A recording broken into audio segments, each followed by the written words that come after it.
नमस्कार, आप देख रहे हैं परीक्षा ऑनलाइन क्लासेस। आज हम पढ़ने वाले हैं सीजी इकोनॉमिक सर्वे 2020-21। आज ये इसका लेसन 6 है, पार्ट 6 है, जिसमें हम संस्थागत वित्त एवं नियोजन को पढ़ेंगे। तो सबसे पहले समझ लेते हैं संस्थागत वित्त एवं नियोजन होता क्या है। देखिए, समाज में विकास को बढ़ावा देने के लिए जो गवर्नमेंट है वो क्या करती है, वित्त के प्रवाह को सरल करने का प्रयास करती है। जैसे कोई खुदरे व्यापारी हैं या छोटे मोटे संस्थान हैं या कोई छोटे मोटे समूह हैं, जैसे अभी क्या है, जैसे महिलाएं भी अलग अलग अपना समूह बना करके वित्त के प्रवाह को सुगम बनाती हैं। तो इन सभी संस्थानों में या ग्रुप में या समूह में सरकार के द्वारा पैसे का एक निश्चित प्रवाह किया जाता है सरल तरीके से, उसको और अच्छे से सुगम बनाया जा सके, इसके लिए ताकि बैंक से जो पैसा का लेन देन है या पैसे का निचले स्तर तक पहुंचाने की जो प्रक्रिया है वो सुगम हो सके। तो उसी को कहा जाता है संस्थागत वित्त एवं उसका नियोजन। ठीक है, इसी को हम आज पढ़ेंगे। संस्थागत वित्त एवं विनियोजन या फिर नियोजन। संस्थागत वित्त एवं विनियोजन के तहत सबसे पहले हम देख लेते हैं, अभी आर्थिक सर्वेक्षण में जारी किए गए तत्कालीन आंकड़े के हिसाब से सितंबर 2020 तक अभी छत्तीसगढ़ में कुल बैंकों की संख्या और उनकी शाखाओं की संख्या की क्या स्थिति है। यहाँ से क्वेश्चन एक बार बना था। राज्य में कुल बैंकों की संख्या अगर देखेंगे सितंबर 2020 तक, तो बैंकों की संख्या है 47, इसमें कोई परिवर्तन नहीं हुआ है, बीते वर्ष भी यही था। उसके बाद उसकी शाखाओं की संख्या देखेंगे तो 3162 है, और कुल एटीएम की संख्या देखेंगे, एटीएम तो फिलहाल नहीं पूछता है लेकिन आंकड़ा दिया गया है तो हम उसको देख लेते हैं, 3390। तो ये हो गया राज्य में कुल बैंकों की संख्या, उनके शाखाएं। उसके बाद छत्तीसगढ़ राज्य में सहकारी बैंकों की अगर स्थिति देखें, सहकारी बैंक की स्थिति देखेंगे तो एक जो छत्तीसगढ़ राज्य की मुख्य सहकारी बैंक है जो नोडल एजेंसी का काम करती है, जिसका मुख्यालय रायपुर है, उसकी संख्या 1 है। उसके बाद जिला सहकारी केंद्रीय बैंक की अगर हम संख्या देखेंगे तो कुल आपके उसको केंद्रीय बैंक को भी मिला करके कुल कितने हैं अभी वर्तमान में 7 हैं। तो ये कौन कौन से हैं, नाम इसमें देख लेते हैं। एक है रायपुर में, दूसरा दुर्ग, राजनांदगांव, बिलासपुर, अंबिकापुर, जगदलपुर, रायगढ़। तो इस तरीके से हो गए आपके कुल 7। तो इसमें सर्वाधिक शाखाएं आपकी रायपुर की जो जिला सहकारी केंद्रीय बैंक है उसकी है, और सर्वाधिक कार्य क्षेत्र देखेंगे तो आपका जगदलपुर है, क्योंकि जगदलपुर देखिए पूरा एक कवर को अपना पूरा आप बस्तर संभाग को एक तरीके से कवर कर रहा है, तो कार्य क्षेत्र उसका अधिक है। इसमें बस इतना ही जानना कि जिला सहकारी केंद्रीय बैंकों की संख्या कितनी है, 7 है। प्राथमिक कृषि साख सहकारी समिति, इसके अंतर्गत देखिए ये होता क्या है, डायरेक्ट आप जैसे बैंक होता है तो बैंक में आपका एक केंद्रीय बैंक होता है, जैसे आपका क्या हो गया आरबीआई। तो आरबीआई से डायरेक्ट आप लोन तो नहीं ले सकते, आरबीआई पैसा मुहैया कराता है लेकिन किसी के माध्यम से कराएगा, बैंकों के माध्यम से। बैंक से आप पैसा ले सकते हैं, जमा कर सकते हैं। उसी तरीके से जो जिला सहकारी समितियां हैं वो भी क्या करती हैं, आपके जो केंद्रीय बैंक हैं, जिला सहकारी केंद्रीय बैंक है, उसके अंतर्गत कार्य करती हैं। आरबीआई से पैसे का प्रवाह बैंक के माध्यम से उपभोक्ता तक पहुंचता है। उसी तरीके से आपका वित्त का प्रवाह क्या करता है, जिला सहकारी केंद्रीय बैंक अपने समितियों के माध्यम से करती है। तो अगर हम छत्तीसगढ़ में देखेंगे तो कुल प्राथमिक कृषि साख सहकारी समिति की अगर संख्या देखेंगे तो 1000, इसकी संख्या है 1333, है ना। ये किस स्थिति में था, ये वर्तमान स्थिति में था, लेकिन अभी पुनर्गठन योजना के तहत 2019 में संशोधन के पश्चात और 725 नए सहकारी समिति का गठन किया गया है ना। पहले तो ये इतना ही था, पिछले साल हमने यही पढ़ा था 1333, लेकिन इसमें संशोधन के बाद इनको अब पूरी तरीके से कार्यभार दे दिया गया है, और संशोधित करने के पश्चात 725 नए आंकड़े नए और समिति बना दिए गए हैं। तो कुल मिलाकर के अभी कितने हो गए हैं, 2058। तो अगर प्राथमिक कृषि साख सहकारी समिति पूछता है तो यहाँ से क्वेश्चन बनते हैं, इंपॉर्टेंट क्वेश्चन है ना, फैक्ट है, याद रखेंगे। तो 2058 है। उसके बाद आपका कृषि उत्पाद संगठन बोलेगा, कृषि उत्पाद संगठन टर्म को ध्यान रखेंगे, मिक्स नहीं करेंगे। तो इनकी संख्या है 57, और कृषि क्लब पूछता है तो ये है, इसकी संख्या है 582। तो इसमें आपको क्या याद रखना है, अगर बोलता है छत्तीसगढ़ राज्य सहकारी बैंक संख्या 1 है। नोडल एजेंसी काम करता है, ये आपका रायपुर में है मुख्यालय। उसके बाद जिला सहकारी केंद्रीय बैंकों की संख्या 7 है, कौन कौन से हमने देखा। उसके बाद प्राथमिक कृषि साख सहकारी समिति कितने हो गए, 2058, उत्पाद संगठन 57, कृषि क्लब 582, ठीक है।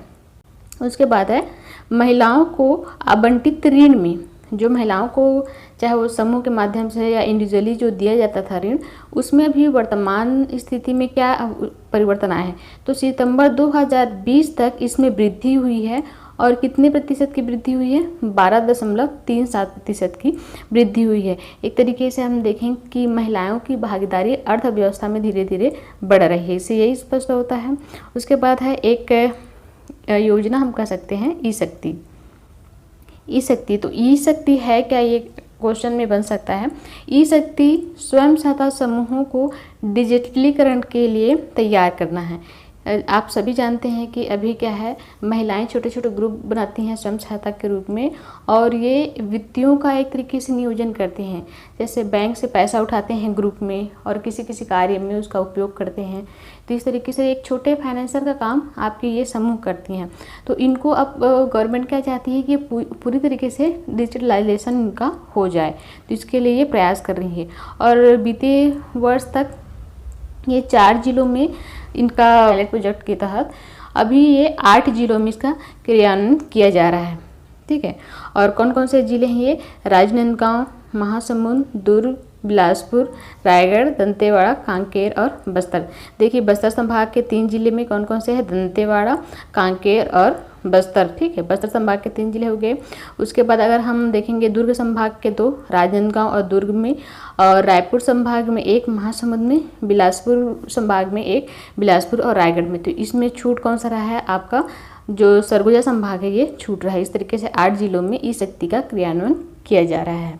इसके बाद इसमें देखें कि जो ई शक्ति है इसका शुरुआत कब किया गया था। इसकी शुरुआत की गई थी 15 मार्च 2015 को। कब किया गया था, यहाँ पर लिखना भूल गई हूँ। इसकी शुरुआत की गई है 15 मार्च 2015 को। नाबार्ड के द्वारा इसका संचालन किया जाता है, और 2015 को इसकी शुरुआत हो चुकी है ना। और अभी 8 जिलों में इसका संचालन किया जाता है। इसके बाद हम देखते हैं जो विभिन्न सुरक्षा योजनाएं चलती हैं छत्तीसगढ़ सरकार के द्वारा, केंद्र सरकार के द्वारा मिलके। तो जो ये आपके सुरक्षा योजना हम देखेंगे तो इनका प्रारंभ तो बहुत पहले हो चुका है, बहुत पहले 2014-15 में से इनका संचालन किया जा रहा है। लेकिन क्या है, इसमें जो डाटा में परिवर्तन आता है, नए जो अपडेट्स आते हैं उनको ध्यान में रख करके इसको हम देख लेते हैं, क्योंकि यहाँ से क्वेश्चन बनता है, कई बार क्वेश्चन बना है। एक तो प्रारंभ तिथि पूछ देता है, या फिर जो स्थितियाँ हैं वर्तमान स्थिति में इसके कितने लाभार्थी हैं ये इसको पूछ देता है। कुछ कुछ जो योजनाएं हैं सेम जैसे लगती हैं, तो यहाँ पर क्वेश्चन ये बनता है, मन में आना ही चाहिए पढ़ते हुए आप लोगों के भी, कि अगर दोनों का सेम ही है तो अलग अलग क्यों उसके लिए योजनाएं चला जाए, सबको आपस में मर्ज के एक क्यों कर दिया जा रहा है। लेकिन इसका आंसर ये है कि सबके लिए क्राइटेरिया अलग अलग है। तो हम उतना ज़्यादा डीप में नहीं जाएंगे, हमारे लिए एग्जाम के लिए जो इम्पोर्टेंट है उसको हम देखेंगे, क्योंकि ऑलरेडी इतना ज़्यादा डाटा रहता है, बहुत ज़्यादा अंदर घुसेंगे तो हम हर चीज़ को याद नहीं कर पाएंगे, इतना सफिशिएंट है आपके एग्जाम के लिए, ठीक है। तो चलिए शुरू करते हैं। इसमें पहला जो योजना है प्रधानमंत्री जनधन योजना, सभी लोगों ने आपने सुना होगा। इसकी शुरुआत कब की गई है, इसकी शुरुआत की गई है 28 अगस्त 2040 को। 14 अगस्त 2014 से इसकी शुरुआत हो चुकी है। और इसमें पात्रता क्या है, प्रधानमंत्री जनधन योजना में इसमें पात्रता ये है कि जो भी जिसकी आयु 10 वर्ष से अधिक है वो इसके लिए पात्र है। और इसके लिए अगर कोई खाता खुलवाता है तो किसी प्रकार के कोई बैलेंस की इसमें सीमा नहीं है, 0 बैलेंस पे खाता खुलता है। और खाता धारक को क्या है, लाभ क्या मिलता है, तो अगर खाता धारक है तो अगर किसी प्रकार की उसकी दुर्घटना हो जाती है तो उसके लिए 1 लाख तक का प्रावधान किया गया है, लाभ मिलता है। अगर जीवन बीमा है साथ में तो उसमें 30 लाख तक का मिलता है, ओवरड्राफ्ट करके कुल मिला करके 10 लाख तक का मिलता है। इस तरीके से उसको लाभ मिलता है। और अभी वर्तमान स्थिति में अगर अगस्त 2019 तक का देखेंगे तो कुल खाता धारकों की संख्या अगर देखेंगे तो 1.43 करोड़ खाता धारक हैं जनधन के, ठीक है। प्राय सभी लोग जुड़ ही गए हैं इसमें। उसके बाद है प्रधानमंत्री जीवन ज्योति योजना। प्रधानमंत्री जीवन ज्योति योजना, इसकी शुरुआत की गई थी, 3 योजनाएं हैं जिसकी शुरुआत 7 में की गई थी। एक है प्रधानमंत्री जीवन ज्योति योजना, प्रधानमंत्री सुरक्षा बीमा योजना और अटल पेंशन योजना। देखिए प्रधानमंत्री 2 हैं, जीवन ज्योति और सुरक्षा, और एक अटल पेंशन योजना। तीनों की शुरुआत हुई थी 9 मई 2015 को। अब इसमें प्रधानमंत्री जीवन ज्योति बीमा योजना को देख लेते हैं। ये इसके लिए पात्रता ये है कि 18 से 50 वर्ष के आयु वर्ग का होना चाहिए और इसमें वार्षिक रूप से 330 रुपया प्रीमियम जमा करना पड़ता है। अगर आप साल में 330 रुपये जमा करते हैं, और इसमें बीमा कवर क्या है, अगर मृत्यु हो जाती है किसी व्यक्ति की तो उसको 2 लाख तक का अंशदान दिया जाता है। और अभी इसमें लाभार्थी देखेंगे तो 16.06 लाख व्यक्ति इसका लाभ ले रहे हैं। अब प्रधानमंत्री सुरक्षा बीमा योजना देखेंगे तो इसकी भी शुरुआत 9 मई 2015 को हुई थी और इसमें 18 से लेकर के 70 वर्ष के आयु वर्ग के लिए है। उसमें क्या था, 50 वर्ष के लिए था प्रधानमंत्री जीवन बीमा योजना में, और इसमें क्या है आपके 18 से 70 वर्ष के आयु वर्ग के लिए है। और इसमें 12 रुपये मात्र देना पड़ता है, साल में 12 रुपये देना पड़ता है। और इसमें आपका बीमा कवर क्या है, मृत्यु या स्थायी विकलांग होने पर 2 लाख तक का दिया जाता है और अस्थायी विकलांग होने पर 1 लाख की धनराशि दी जाती है। और इसमें वर्तमान में कितने लाभार्थी हैं, इसमें 55.59 लाख लाभार्थी इसका लाभ ले रहे हैं। उसके बाद अटल पेंशन योजना, इसकी भी शुरुआत हुई थी 9 मई 2015 को। इसके लिए आयु वर्ग क्या है, 18 से लेकर के 40 वर्ष। हमने देखा पहले में 18 से लेकर के 50 वर्ष, दूसरे में 18 से 70 वर्ष, और इसमें है 18 से लेकर के 40 वर्ष की आयु वर्ग के लिए। इसमें एक निश्चित राशि जमा की जाती है 20 वर्षों तक। जो भी राशि है वो आपकी स्वेच्छा से है, जितना भी आप जमा कर सकते हैं। और ये किसके लिए है, जो असंगठित क्षेत्र हैं, जो असंगठित क्षेत्र या निजी क्षेत्र में कार्य करने वाले जो कर्मचारी हैं उनके लिए ये योजना है। जैसे क्या है, इनकी कोई परमानेंट नौकरी नहीं रहती है, कभी काम मिला कभी नहीं मिला, कभी नौकरी छूट गया, तो ऐसे स्थिति में मान लीजिए कोई बड़ा सा ले लेते हैं, पॉलिसी ले लेते हैं, बैंक अकाउंट खोलते हैं, तो ये भी हो सकता है कि कभी इनको पैसा मिला कभी नहीं मिला, तो इनके लिए छूट दी गई है। एक निश्चित राशि वो 20 वर्षों तक जमा कर सकते हैं। तो उसके बाद जब 60 वर्ष की आयु ये पूर्ण कर लेंगे तो 60 वर्ष के पश्चात इनको पेंशन मिलेगा। और पेंशन कितना है, ये पेंशन इनका होगा 1000 से लेकर के 5000 तक मासिक इनको पेंशन दिया जाएगा। तो इस तरीके से जो असंगठित क्षेत्र के कर्मचारी हैं उनके लिए बहुत अच्छा है। उसके बाद इसके लाभार्थी देखेंगे 3.3 लाख इसके लाभार्थी हैं या इससे जुड़े हुए हैं। उसके बाद है सुकन्या समृद्धि योजना। सुकन्या समृद्धि योजना, इसकी शुरुआत की गई थी 22 जनवरी 2015 को और 10 वर्ष से कम आयु की बालिकाओं के लिए है। और एक परिवार में मैक्सिमम 2 बालिकाएं का मतलब इस तरीके से योजना में लाभ ले सकते हैं। और इसमें क्या है, आपको सालाना 250 रुपये आपको जमा करना होगा। ये क्या है, न्यूनतम राशि है। इससे अधिक अगर आप सक्षम हैं तो इससे अधिक भी आप जमा कर सकते हैं। जितना आगे जमा कर सकते हैं वो आपके ऊपर है। लाभ क्या मिलेगा आपको बाद में अगर आप 250 रुपये तक जमा कर रहे हैं न्यूनतम राशि, तो आपको 1.5 लाख तक का बाद में जो जमा किया हुआ है 18 वर्ष पूर्ण होने पर आपको मिलेगा। या फिर आपने इसको और अमाउंट को बढ़ाया है तो जितने आपने अमाउंट जमा किया है उसके हिसाब से आपकी रिकवर राशि मिलेगी। 14 साल तक आगे कंटिन्यू कर सकते हैं या 21 साल तक भी इसको रख सकते हैं जो राशि है उसको। या फिर 18 वर्ष के बाद चाहें तो शिक्षा के लिए आप इस राशि का 50% का निष्कासन कर सकते हैं, विथड्रॉ कर सकते हैं। एक तरीके से ये क्या है, कन्याओं की शिक्षा, स्वास्थ्य और उनकी स्थिति को ध्यान में रखते हुए ये बनाया गया है कि अगर 18 वर्ष की हो गई है तो वो चाहें तो पैसा ले सकती हैं, या विवाह हो रहा है तो विवाह के नाम पे आप पैसा निकाल सकती हैं, या शिक्षा के नाम पे अगर आगे शिक्षा में उनकी आवश्यकता पड़ रही है तो जो राशि है उसका 50% आप निकाल सकते हैं। और इसमें जो ब्याज दर है, ब्याज दर जो दिया जाता है वो अभी वर्तमान समय में 2021 में 7.6% इंटरेस्ट मिलता है और मैक्सिमम 9.2 तक भी मिला है। जब 2015-16 था उस समय इसका इंटरेस्ट रेट काफ़ी अधिक था। देखिए 9.2 मिला है, मतलब बहुत मिला है। सामान्य स्थिति में बैंक दर क्या रहता है, बहुत कम रहता है। कई जगह 5 से 6 रुपये है, कुछ प्राइवेट बैंक में आपको 6% तक इंटरेस्ट मिलता है। तो अगर इसमें 7.6 अगर दे रहा है, इंटरेस्ट दे रहा है तो बहुत अच्छा दे रहा है ना। उसके बाद इसमें अंतिम है मुद्रा योजना। मुद्रा योजना बहुत इम्पॉर्टेंट है, इसमें से बहुत बार क्वेश्चन बना है। एक तो इसका आरंभ वर्ष पूछ लिया जाता है, आरंभ कब किया गया था, 8 अप्रैल 2015 को। और ये किसके लिए है, ये सूक्ष्म एवं लघु व्यवसायों के लिए है, उनके लिए ये योजना को ध्यान में रख के लाया गया था। और जितने भी वर्ग हैं उसको 3 वर्गों में बांटा गया है, जो आपके व्यवसाय है उसको 3 वर्ग में बांटा गया है और उसके हिसाब से उनको लोन दिया जाता है। एक है शिशु, किशोर और तरुण। जो शिशु है उसको 0 से लेकर के 50,000 तक का लोन दिया जाता है, उसको लाभ प्राप्त होता है। किशोर को 50,000 से लेकर के 5 लाख तक और तरुण को आपके 5 लाख से लेकर के 10 लाख तक का लोन या लाभ मिल सकता है। तो इस तरीके से हमने जो सुरक्षा योजना है उसको देखा। इसके बाद आगे बढ़ते हैं। एक है दीर्घकालिक सिंचाई निधि। दीर्घकालिक सिंचाई निधि के अंतर्गत तीन नदियों को लिया गया है, 3 क्षेत्रों को लिया गया है इस परियोजना के अंतर्गत। LTIF दीर्घकालिक सिंचाई निधि, इसमें आपका कौन कौन सा है, इसको याद रखेंगे, महत्वपूर्ण क्वेश्चन बन सकता है। एक मनियारी टैंक है, केलो है और खारंग है, तो इसको इसके अंतर्गत शामिल की गई है, मनियारी, केलो और खारंग। उसके बाद एथनॉल प्लांट पीपी मोड पे स्थापित करने के लिए राज्य सरकार की पहल चल रही है। तो कौन कौन शक्कर कारखानों में इसका निर्माण किया जा रहा है, इसको देखें।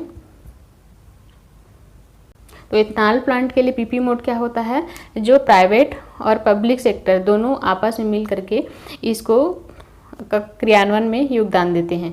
तो इसमें आपका है एक महामाया शक्कर कारखाना और दूसरा है भोरमदेव शक्कर कारखाना। महामाया शक्कर कारखाना कहाँ है, आपका केरता में सूरजपुर, और आपका भोरमदेव कहाँ है, रामेपुर और वर्धा में। इनकी जो उत्पादन क्षमता है वो 20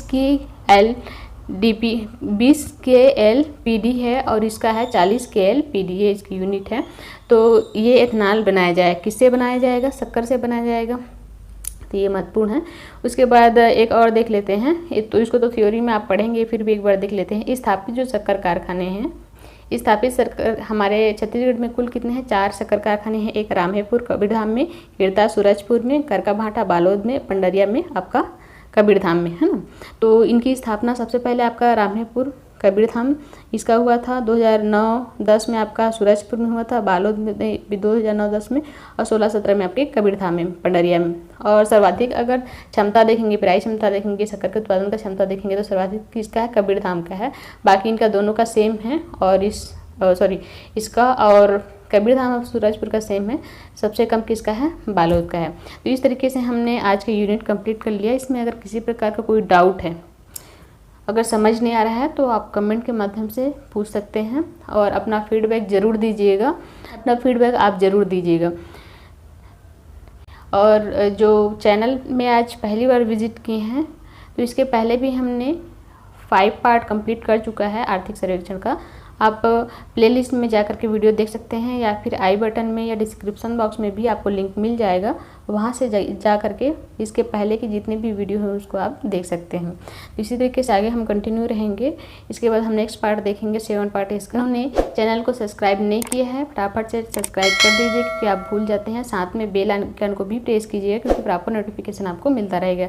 वीडियो पसंद आता है तो अपने दोस्तों के बीच में लाइक शेयर जरूर करिए। कम से कम एक ग्रुप में, स्टडी ग्रुप में आप शेयर जरूर कर सकते हैं। आज के लिए बस इतना ही। Thank you so much.